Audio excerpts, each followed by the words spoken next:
Hello, this video is meant to supplement my thesis on FPGA-based satellite flight computer. Essentially, it is a video on how to replicate the work that I did in the thesis. The actual PDF, the thesis report itself, has a long list of instructions. Those instructions are out of date, so this video will show you the most up-to-date and working steps on how to get that working. So the first thing we'll do is we will first of all we will clone the repository. So the link is this. This will be in the report itself, so we'll grab that and we'll do a git clone. We'll just call this thesis GitHub.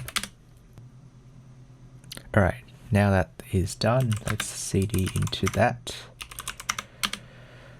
And I think the first thing we should do is probably open this in Windows Explorer or any file explorer, and we want to go to our interrupt demo, and then we want to just extract this zip file.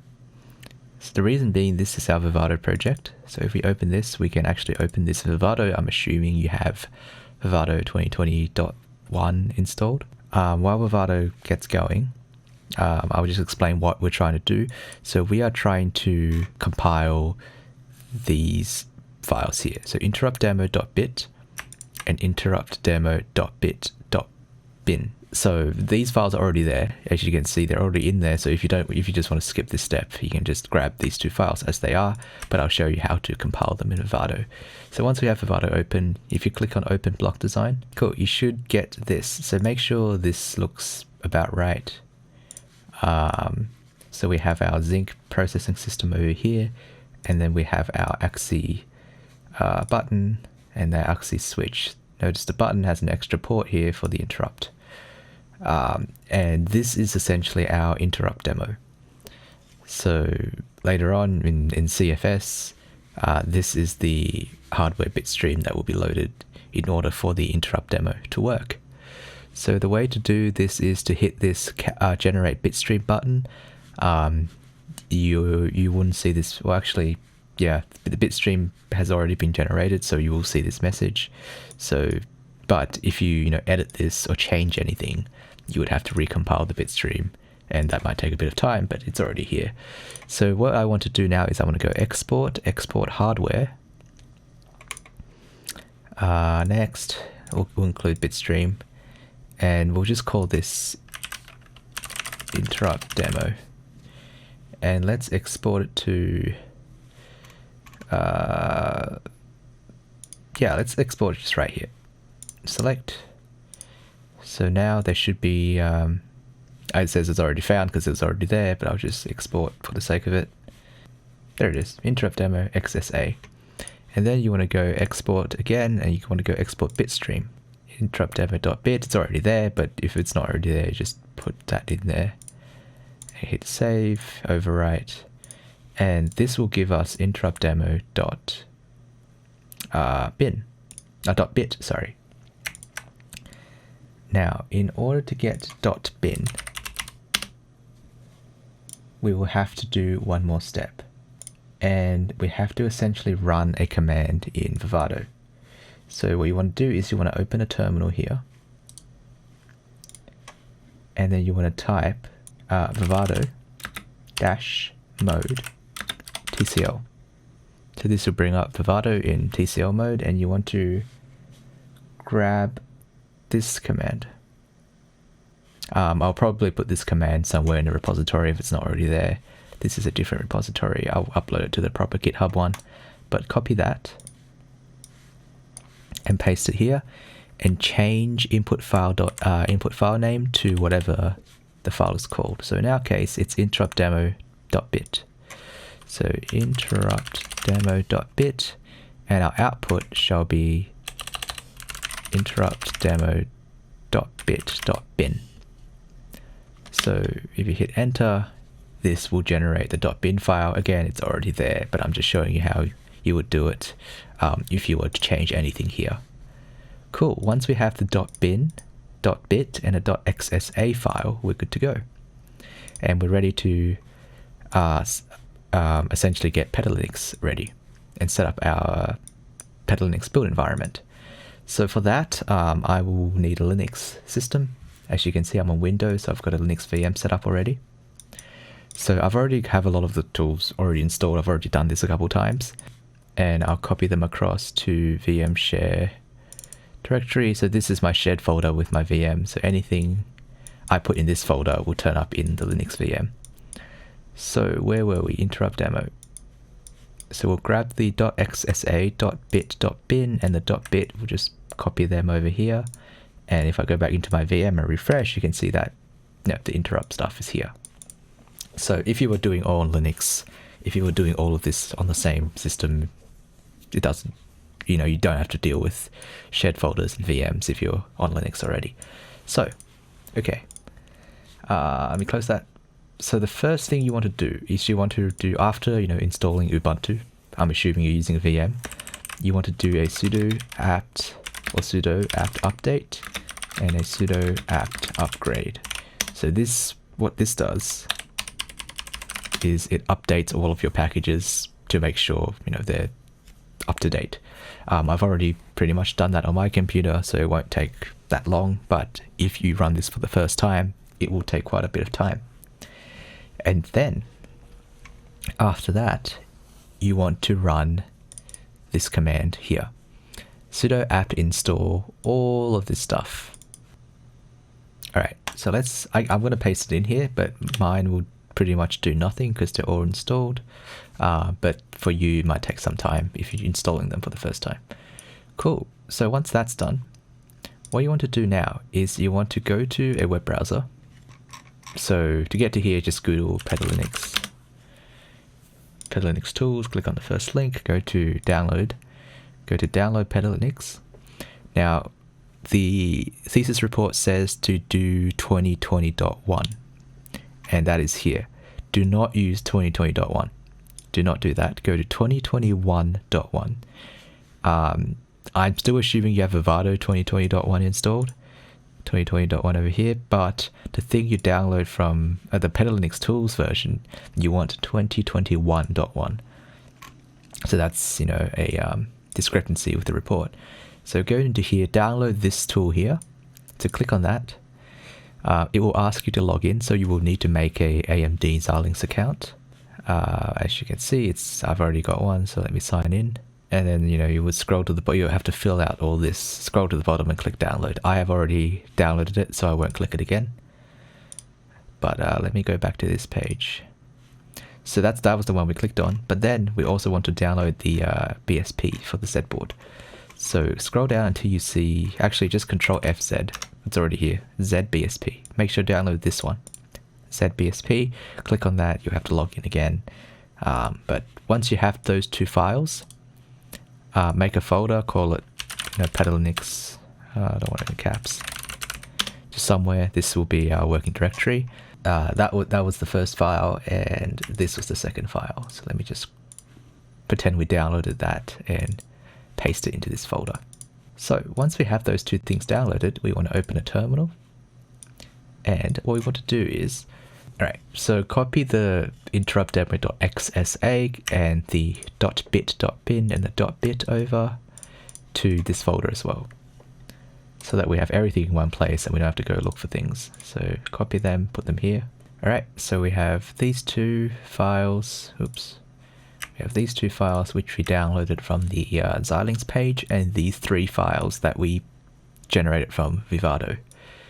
Alright. So your first step is probably to do a chmod. So do a chmod user plus execute on the petalinux.run file. So this allows you to run it. Then you want to do /petalinux v all of that, and then -d build tools, or just PetaLinux tools. So this will create a new directory called PetaLinux tools, and it will extract all the tools into that directory. Anytime you see a TFTP error, you can just ignore it, or in this case a warning, we're not using TFTP. So now it will say you got to agree to the license agreement, so press enter, read through all that. Once you're done, press Q and then Y for yes, I agree. Do it again, Read through all of that, press Q for quit, and then Y for I agree. Enter, Q, Y. Alright, so now that the tools have installed, let's do an ls, and we can see that there is a new folder called PetaLinux tools. So what we want to do is we want to do dot PetaLinux tools. Oops, PetaLinux tools, and then settings.sh. So this will set up all the necessary environmental variables for the build process. While that's going on, it's probably a good idea to grab the, I'm just gonna, actually I've got it here already. I've cloned the repository into my VM as well, so we've got things here if we need it. So once that's done, again, we can ignore any TFTP warnings. Actually, we can now do PetaLinux create -t project -s our BSP. So this was the second file that we downloaded from Xilinx's website. So we'll just give it the BSP. So it should go create project, and it says project successfully created. And what this does is it creates a new folder or directory with the same name. So let's cd into that. And what we want to do now is we want to do PetaLinux config -- get hardware description, and then the parent folder. So what this will do is it will, once you do that, it will grab the interruptdemo.xsa file. So it will grab this XSA, and as we hit enter, we'll see that it says renaming interruptdemo.xsa, so it found the right file. So there's a couple of things we want to do here. I'm just going to go through each of the settings just to make sure everything looks okay. So this looks all fine. Auto config, that looks all fine. Subsystem. Is there anything I have to change here? I think this is all good. That looks all good. That looks all good. That looks all good. TTG settings. That looks all fine. We'll change this later on through another means, but we'll keep that there for now. That looks fine. That looks fine. That looks fine. Linux config. There's one thing we have to change, and we want to change this to ext4.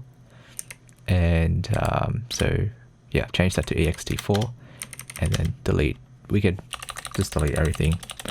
We won't be using their generated rootfs anyway, but we'll just leave ext4 there. We'll supply our own rootfs, but we'll just leave that as it is. Everything else looks good. Everything else looks good, and we can just go exit and yes to save. Okay, while that's going, make sure you have an SD card ready and plug the SD card into your Linux computer. Okay, there will be another step which takes a long time. We'll do the SD card then. Okay, so while that's done, so next we want to go PetaLinux peta-config -c and then kernel, and then hit enter. Alright, so I'm going to connect my SD card. I'm going to try to do two things at once. So since I'm in a VM, I'll have to connect it like this. And my SD card is already formatted properly, so I'll just kind of redo all the formatting. So what you want to do is you want to do sudo apt install gparted. I already have it installed, so we'll say, you know, it's already installed, but install that tool and we'll have to partition our SD card. Sudo gparted %. So if you have anything important on your SD card, make sure you back up, because we are going to completely delete everything on the SD card. Now, very important, make sure you go here and choose the SD card. You don't want to accidentally reformat your own your main drive. So I know SDB is my SD card. You will need to remember this /dev/SDB.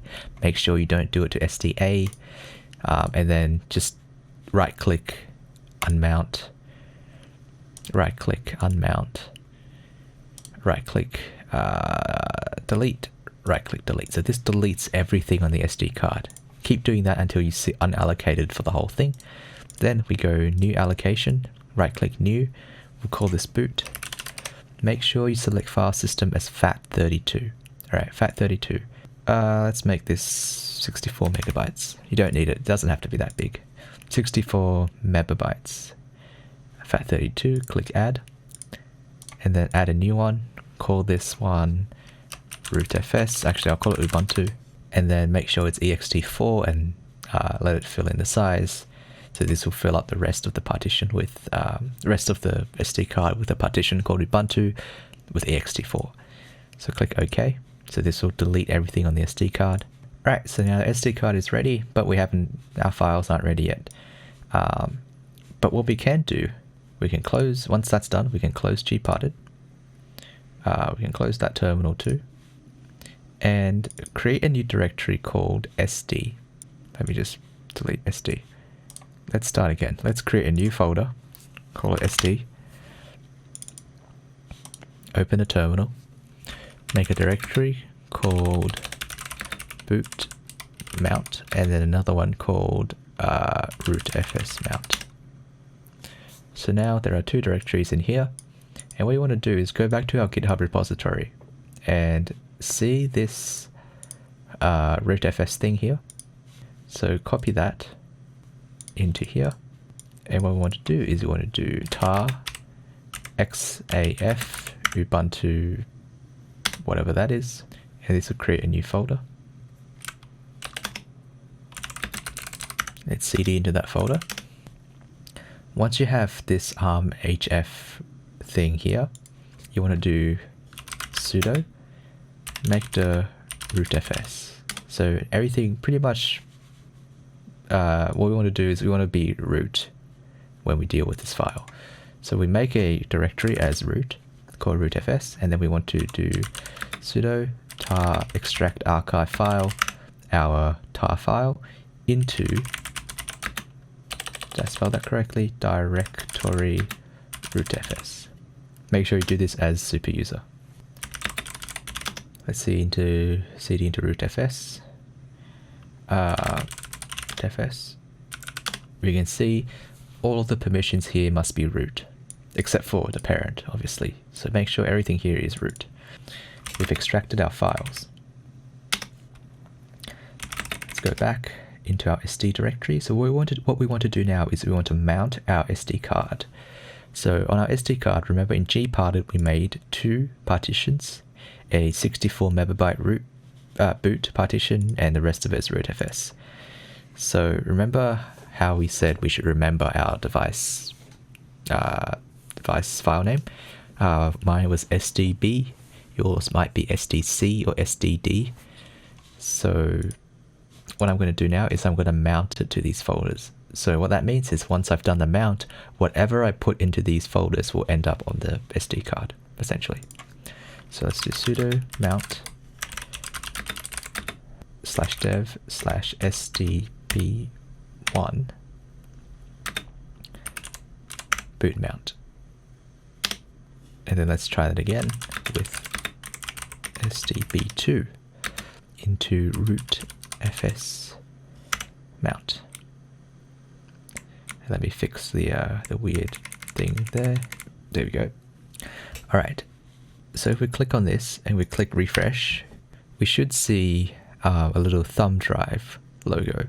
So once these are there, we know that it worked. And the lock here means everything we do, everything we put into those directories must be, we must have root permissions. So let's do that. So let's do sudo rsync. Actually, if you don't have rsync installed, just type sudo apt install rsync. There we go. Yep, rsync is already the newest version. We can ignore that. So we want to rsync -av our Ubuntu folder, then into rootfs, copy everything into rootfs mount, and make sure you do that as super user. Alright, so once that's complete, let's just check everything's okay. Let's check. Yep, all the permissions should be root, and let's check our rootfs in here as well. That looks good. And so everything we need to do with rootfs mount is done. So next is to put files into boot mount, and in order to generate those files we have to, well, that's what we're doing here in PetaLinux. So the things we generate in PetaLinux we will be putting into boot mount.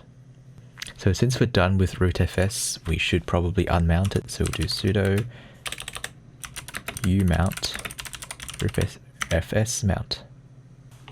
And do not forget to do this unmount, the umount step. This step is very important. Once we're done with boot mount, we'll have to sudo umount that as well. If you don't umount the files don't get copied across correctly. Alright, so I had to, I ran out of disk space, so I had to delete some stuff, but we're back. And I had to rerun the command, but this window should pop up once PetaLinux PetaLinux config -c kernel has completed. So this is where we configure our kernel. There are a couple of things we have to change. So in general setup, we must turn on POSIX message queues. This is required for cFS to work. So make sure POSIX message queues is ticked by pressing the Y button to tick it. And then we want to scroll down to device drivers, and then scroll down until you see UIO. User space IO drivers. There we go. User space IO drivers. And make sure you go down to the bottom and tick yes for Xilinx AI engine driver. The only reason we tick yes here is because we want to tick these two, and sometimes if you just tick them manually, they don't get ticked for some reason. So if you tick the AI engine driver, it forces these two to be on. So tick this one in order to make sure these two are forced to be on. Click exit.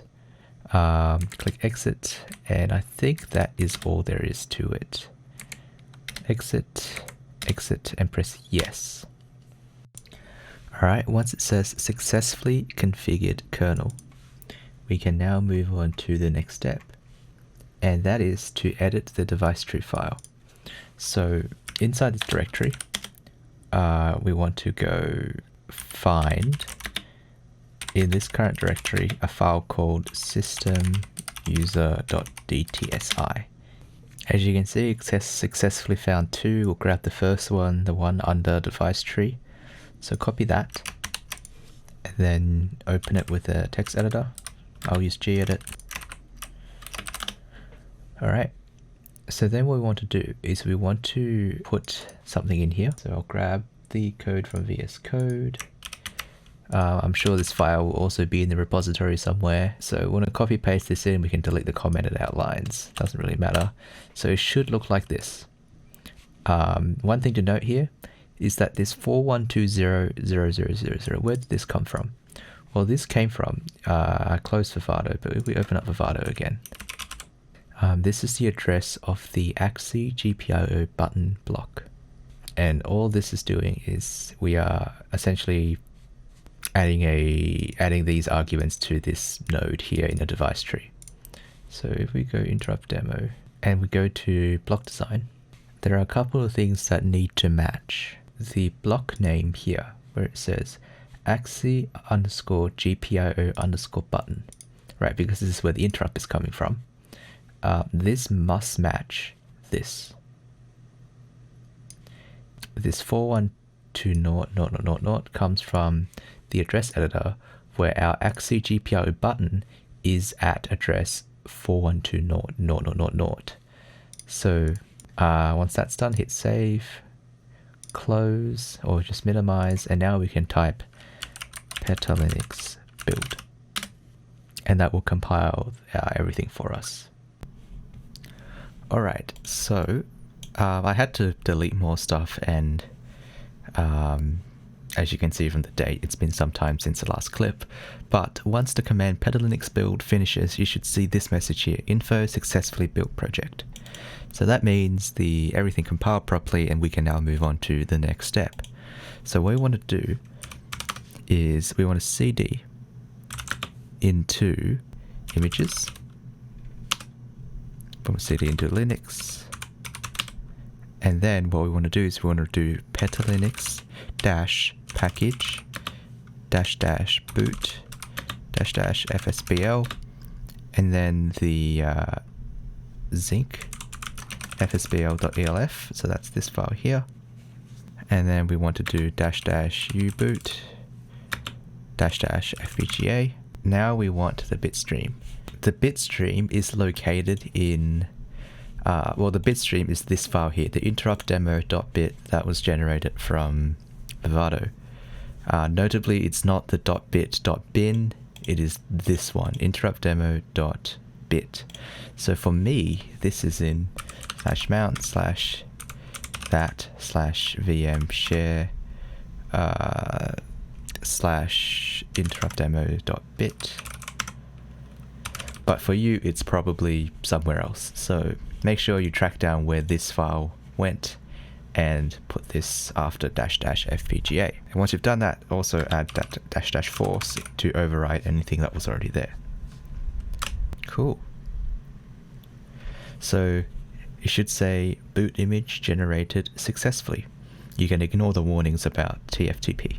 Alright, so once the PetaLinux package command finishes, you'll get a bunch of files in this directory. So what we want to do is we want to go back to boot mount, and we want to copy 3 files.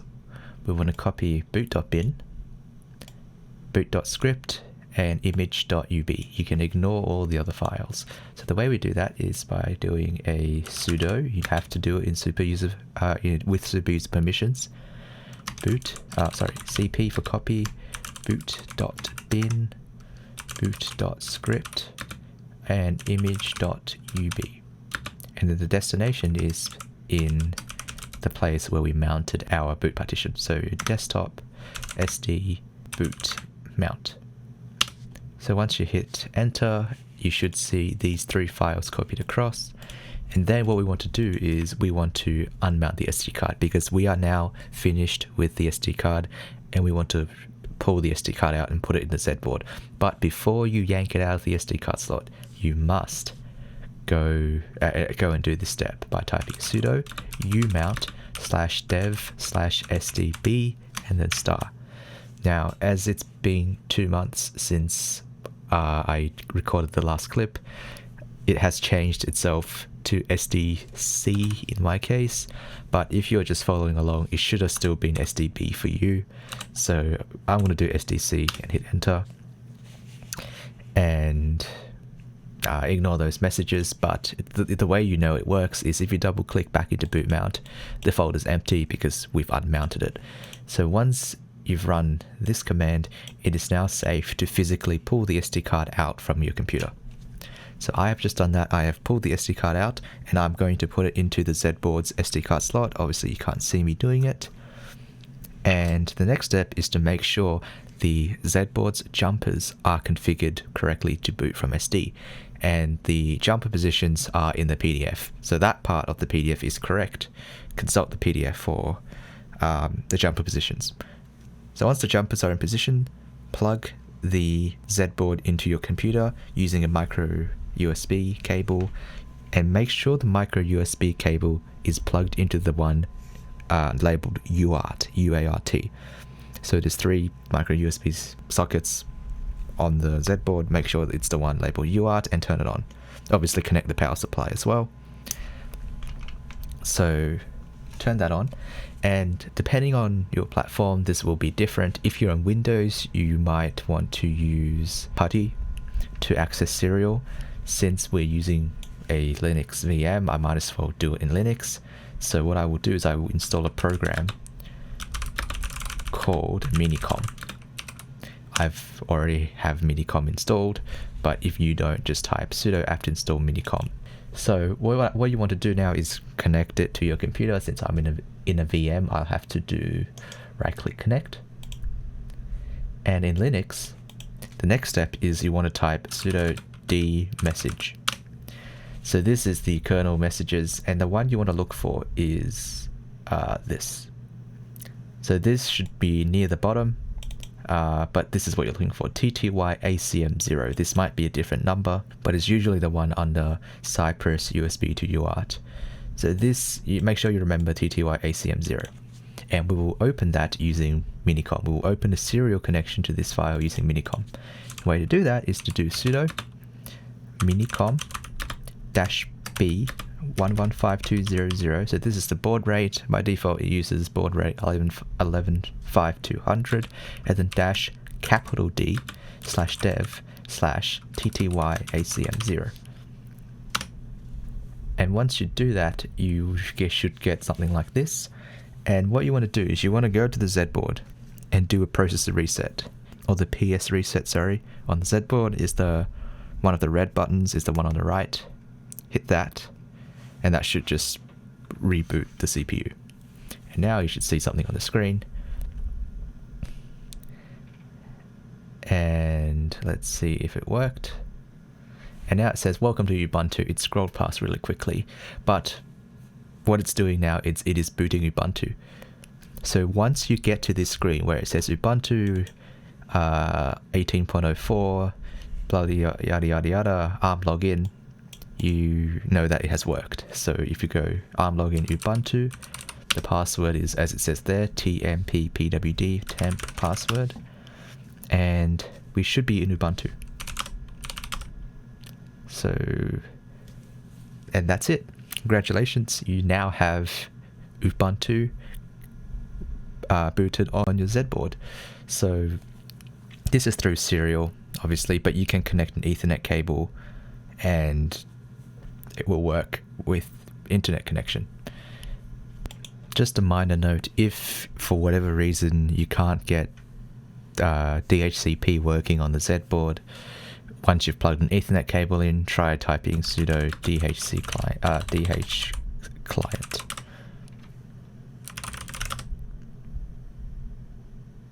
So sometimes for whatever reason, it doesn't want to connect to the network. Running this usually fixes it for me, but I have nothing connected to the Ethernet port, so it's not gonna do anything. Cool. Once you've got Ubuntu working on the Zedboard, the next step is to run cFS on it. In order to do that, you want to connect it to the internet, so plug in an Ethernet cable from the Zedboard to your router and get its IP address. For me, it is 192.168.0.18. And in order to log in via SSH, this is what you would do. You would do SSH Ubuntu. Let me zoom in a bit. SSH Ubuntu at 192.168.0.18. Hit enter, and the password is the same as before, temp pwd. And you should be logged in. So the first thing you want to do is you want to do sudo apt update and sudo apt upgrade. So this will update and upgrade all the packages on the board. While the Zedboard updates in the background, what we want to do is we want to head back into our GitHub repository, git thesis GitHub, and then we want to do a git submodule update --init --recursive. So what this will do is this will essentially init and pull all of the submodules in the repository, which includes the cFS. So once you've done that, you should now have something in the cFS directory, whereas before it would have been empty. Right, you will now see a bunch of files and directories in here. Now let's wait for the update to finish. If you get a message like this, press Y. If you see this message, just go yes. Once the update completes, next we want to install gcc, make and cmake with this command. Sudo apt install gcc make cmake. So we need these tools to compile cFS. Of course, you can compile this on your desktop computer and do a cross compilation, but I'm just going to build it natively on the board to avoid the headaches that come with cross compilation. Alright, now that the install is complete, we can do an ls, and what we want to do is we want to copy this script, program fpga.sh, into the home directory of the Zedboard. This is required for the cFS code to work. This is a very hacky workaround, but it is what it is for now. So I'm assuming you've already got the IP of the Zedboard. For me, again, it's 192.168.0.18. So in order to copy it up there, I just do scp, the file, and then Ubuntu at 192.168.0.18, and then a colon. Password is tmppwd. And now we can see, if we do an ls, we can see the script here. We want to give it execute permission so we can actually run it. Cool.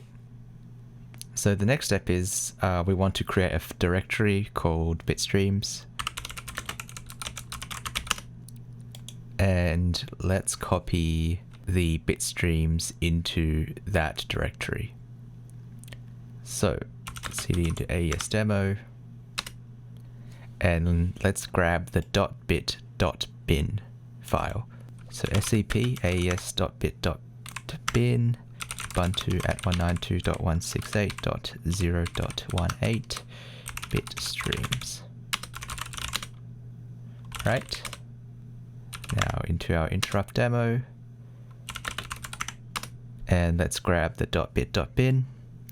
Remember, this is the one that we manually compiled or generated at the start with Vivado.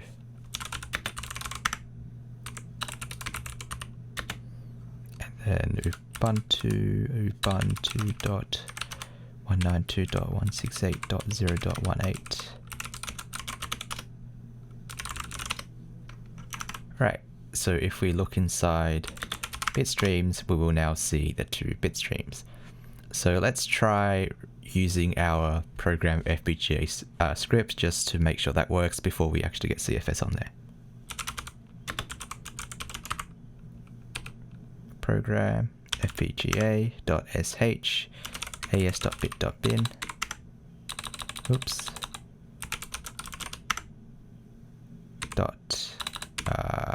/ as.bit.bin. And I need a /. And it says FPGA programmed. Cool. And let's try the other one.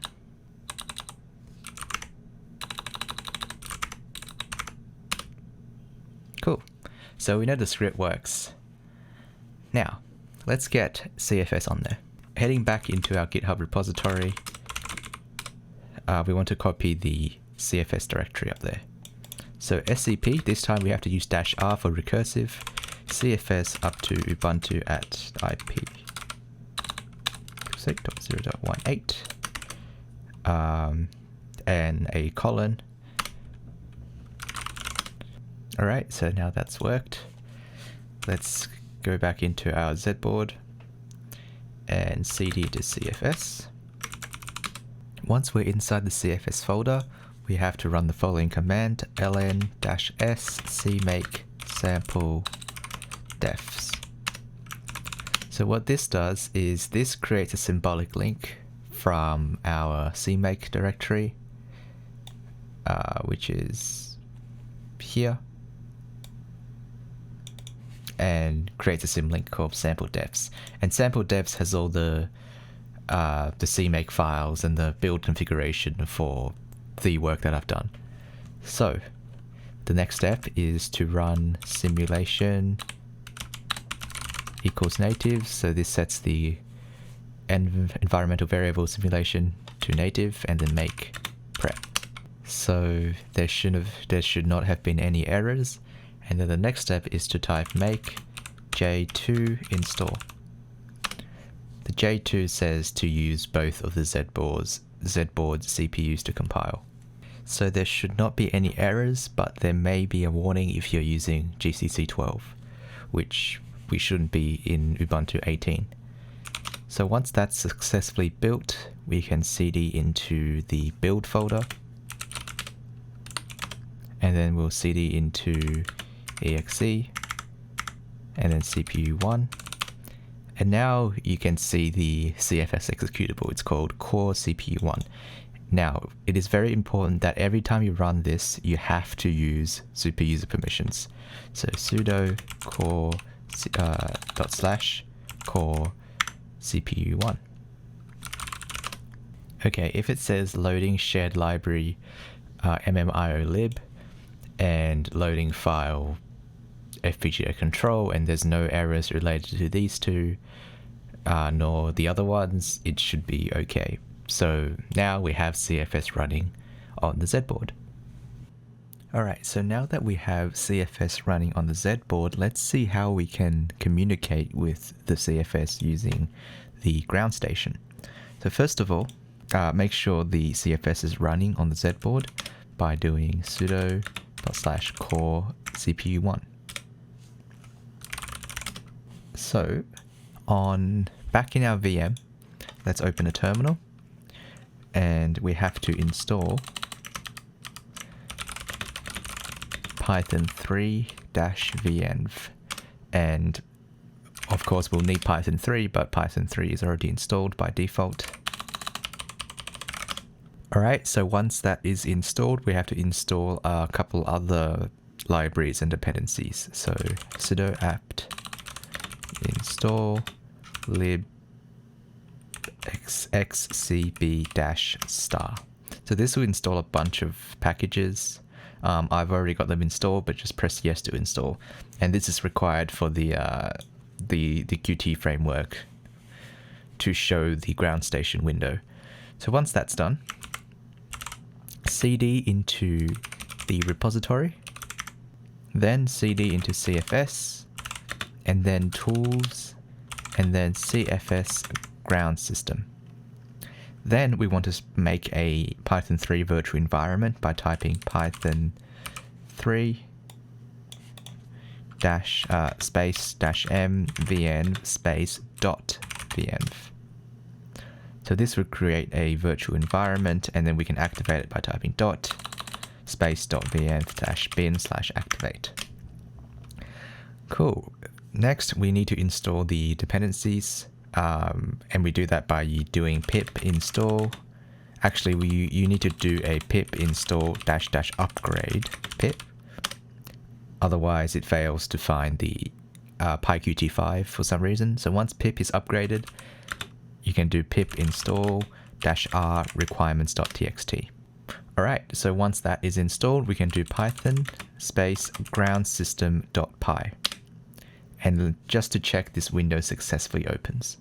But before you start the command system, there is one thing we need to change. So close that, cd into subsystems, cd into command GUI, and then open command pages.txt with a text editor. The things we need to change is this IP here. I think in the repository it's 192.168.1.105. I've changed it to 192.168.0.18. This should be the IP address of the Zedboard. So in my local network, my Zedboard is on .0.18. Change it to the IP of your Zedboard. So change this for every line here, except for the local host and except for the ones commented out with a hash. So everything except for the localhost one. Change it to the IP. So hit save, close, and let's go back up. And now we can start the ground system. So what I'm going to do is I'm going to put the terminal here so that we can see what's going on. So first things first, we want to enable telemetry. Because right now, if you start telemetry system, you'll get no data because by default, cFS does not send any data back. So we go start command system, and then we click on, we first verify that this IP is the same as the Zedboard's IP that we just typed in. If this is not the same, then you might have edited the wrong file or you didn't save it. So we want to hit enable TLM, and then we want to put your ground station or your desktop's IP into the input field, not the Zedboard IP, the desktop IP. So for me, it's 192.168.0.17. And then when you hit send, you should see something over here in the terminal that says TO telemetry output enabled for this IP. So once that's done, you can close out of that and close out of that. And if you hit start telemetry system, you should see packets start being received. However, because of the way this VM is set up, it uses a network address translation. The packets don't actually make it through to my VM. So if you are doing this on native Linux, or you've got if your VM has its own IP, you should start seeing numbers here, but it doesn't work on mine. So since the demonstration didn't work in the previous clip, I will now play a recording of one that actually worked.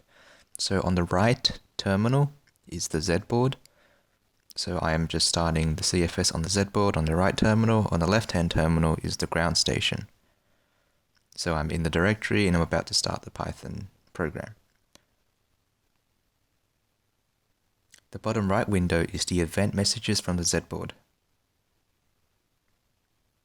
So as you can see, I've already put the Zedboard's IP, which is .1.105, and I will now enable telemetry. I put in my desktop's IP, which in the clip is .1.249. And as you can see in the top left, the packets counter is going up, and on the bottom right it says telemetry enabled, and that message in the bottom right is coming from the Zedboard to the ground station. So the first thing I'm going to do is I am going to reprogram the FPGA to use the AES demo, and I will do that with the FPGA control reprogram command. So in the input field, I put in the full path to the bitstream. Do note that the file names in this clip is different from the previous clip. So this one I called it aes.bin. And as you can see from the bottom right, it says loaded bitstream file. So everything is working correctly. So I'm opening the telemetry window for the FPGA app. You can see that as part of the telemetry, I have a counter, ciphertext, and the child, which we'll come back to. Right now, the ciphertext is nothing because we haven't encrypted anything. And right now, I'm just doing a no-op to increment the counter, just to show that it's working, and I will reset the counter with the reset command. Next, I'm going to send a string for it to encrypt. So I'm going to encrypt hello_thesis_C. The encryption key is hard-coded in the program. And that will get sent up to the cFS, over to the FPGA, and the result is returned both in the telemetry packet in the left and also as an event message on the bottom right. So I'm going to copy that into an online decryptor just to show you that the encryption actually works. And we get hello thesis C back. Next, I'm going to reprogram the FPGA for the interrupt demo. Again, the file name is slightly different from what we did before. Alright, looks like the bitstream loaded successfully. And for this interrupt demo to work, I have to run the child process by enabling it. What this will do is this will spawn a child thread that listens to the button press and goes to sleep. And as you can see on the right, you can see it's waiting for the interrupt, and it times out every 5 seconds, and I'll explain why later. So this demo will send the position of the Zedboard switches on a button press, and this is purely interrupt driven. So I will set the switches to position 7F. As you can see, nothing is happening right now. And then when I press the button, it will generate an interrupt and wake up the thread, and then cFS will send the position of the switches as a telemetry packet and also as an event message. The difference between this demo and the AES demo is that the AES, it was when the encryption was running on the FPGA, the software was doing a poll. So the CPU was busy polling the done pin. However, in this case, while the CPU waits for the button press, it is put to sleep, so the CPU can go execute something else while that's going.